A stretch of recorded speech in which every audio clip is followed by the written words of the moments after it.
The northern sky above the Barents Sea was dark and silent. Cold Arctic winds pushed across the endless stretch of water while slow waves rolled through the steel-gray ocean. The horizon was barely visible beneath the heavy clouds hanging over the region. From above, the sea looked empty.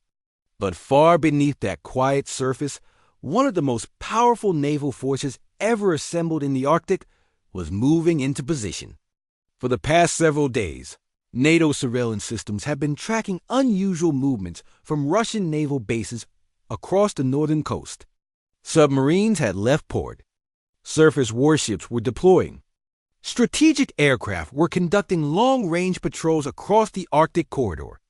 At first, analysts believed it was simply another routine exercise. But over the last 12 hours, something had changed. Russian naval units from multiple fleets had begun converging toward a single location in the Barents Sea, and that location happened to be dangerously close to a NATO carrier strike group operating in the region. No one yet knew why, but the scale of the movement suggested something far more serious than an exercise. Something much bigger was unfolding. High above Earth, a NATO military satellite shifted its sensors toward northern Russia. Infrared tracking systems scanned the icy coastline where several major Russian naval bases were located. Moments later, the satellite detected something unusual. Multiple heat signatures were leaving port at the same time. The data was transmitted instantly to NATO command centers. Within minutes, analysts confirmed what the sensors were showing. Several Russian warships had just departed their harbor. And not just a few ships. An entire naval task force was moving out to sea. Cruisers, destroyers, missile frigates, support vessels, and possibly submarines operating beneath them. The satellite quickly updated its tracking pattern. The ships were heading northwest, directly toward the Barents Sea, directly toward the NATO carrier group. Inside NATO's Maritime Command Center, the situation immediately triggered an intelligence alert. Large-scale naval movements from Russia were never taken lightly, but this deployment was unusually large. Analysts began comparing the ship formations with known Russian fleet compositions. The results were concerning. The vessels leaving port appeared to include some of Russia's most heavily armed warships, ships capable of launching long-range anti-ship missiles designed specifically to destroy aircraft carriers. These missiles were among the most dangerous naval weapons ever created. They could travel hundreds of kilometers at supersonic speed, and they carried warheads powerful enough to even the largest warships. If several were launched at once, defending against them would be extremely difficult. NATO command immediately sent a priority alert to the carrier strike group operating in the Barents Sea. Message received. Aboard the aircraft carrier. The message arrived through encrypted satellite communication. Inside the carrier's Combat Information Center, the atmosphere changed instantly. The officer on duty read the report twice. Russian fleet movement confirmed. Multiple warships heading toward the patrol zone. Estimated arrival within 2 hours. The information was quickly forwarded to the strike group commander. Within seconds, orders began moving across the fleet. The quiet patrol mission was over. All ships were to move to heightened readiness. Nearly 300 kilometers away, the Russian fleet advanced steadily through the icy sea. The formation was massive. At its center sailed a heavily armed missile cruiser, one of the Russian Navy's most powerful surface combatants.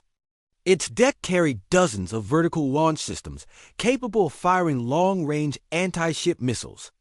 Surrounding the cruiser were multiple destroyers and frigates, each equipped with their own missile systems and radar arrays.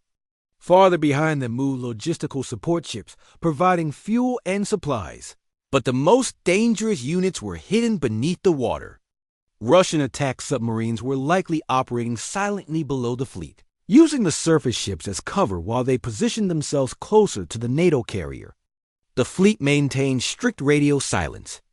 No communication signals were being transmitted. Their mission was clear. Approach the NATO carrier group. Close the distance and prepare for possible engagement. Back inside the NATO carrier group, radar operators were carefully watching their screens. For nearly 15 minutes, nothing unusual appeared. Then suddenly, a radar technician leaned forward. A faint signal had appeared on the far edge of the detection range. At first, it looked small, almost like background noise. But the radar system began refining the contact automatically. The signal grew stronger. Then another signal appeared beside it and another. Within seconds, the screen began filling with multiple radar returns. Large ones, faster-moving ones, moving together in formation. The technician immediately alerted the command team. Possible surface fleet detected. Distance 280 kilometers. Direction northeast. Radar systems began analyzing the contacts. Each ship produced a unique radar signature based on its size and shape. NATO databases quickly compared the signals with known vessel profiles. The results came back almost instantly. The radar signatures matched Russian warships. Not one, not two, but an entire fleet. Cruisers, destroyers, missile frigates, at least 8 large vessels, possibly more hidden behind the radar horizon. Inside the combat center, the room fell silent. This was no patrol encounter. Russia had sent an entire fleet toward the NATO carrier strike group. Within minutes, a reconnaissance aircraft launched from the carrier. The aircraft climbed rapidly into the cold morning sky before heading north toward the radar contacts. Its onboard cameras and radar systems began scanning the ocean ahead. 20 minutes later, the aircraft reached visual range. The pilot immediately transmitted live footage back to the carrier. The images appeared on large screens inside the operations center, and what the officers saw confirmed their worst concerns. A massive Russian naval formation was advancing across the Barents Sea. At the center of the fleet sailed a missile cruiser. Behind it followed multiple destroyers and missile frigates. Their radar systems rotated slowly above their decks. Their missile launchers were clearly visible. This was not a routine patrol. This was a combat fleet. The NATO commander immediately ordered radio contact. A message was transmitted across international maritime frequencies. The tone was calm but firm. This is NATO Naval Command operating in international waters. Your targeting radar is currently locked onto Allied vessels. Identify your intentions immediately. For several seconds, the radio channel remained silent.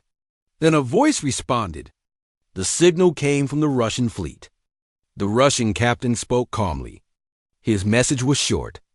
We are conducting routine naval operations in international waters.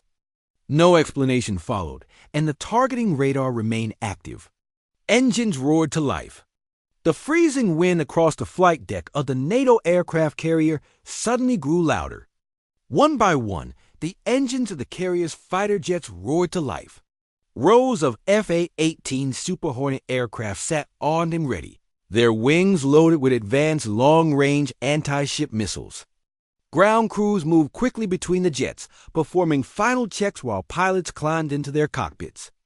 Inside the carrier's command center, the strike group commander watched the radar screens carefully. The Russian fleet continued advancing.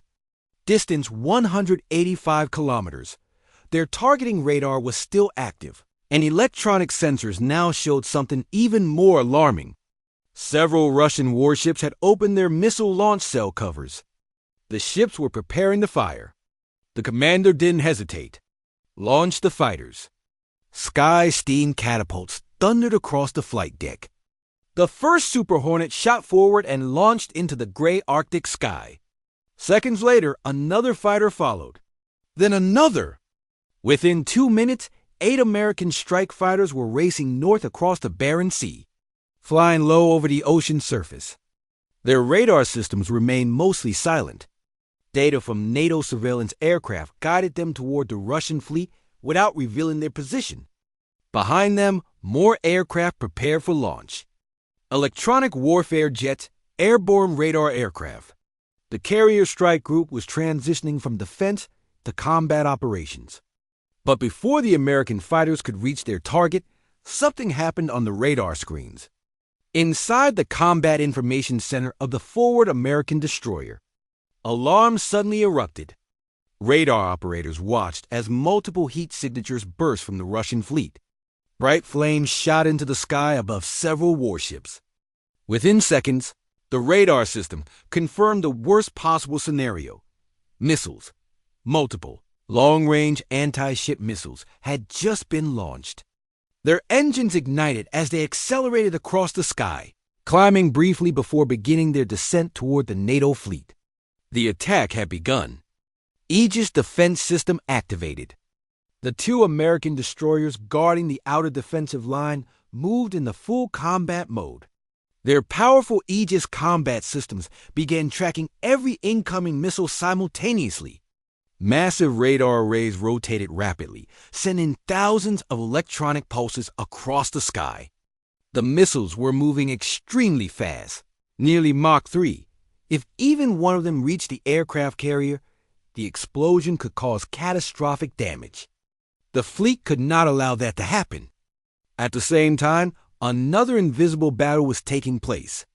Electronic warfare systems across the NATO fleet activated powerful jamming signals.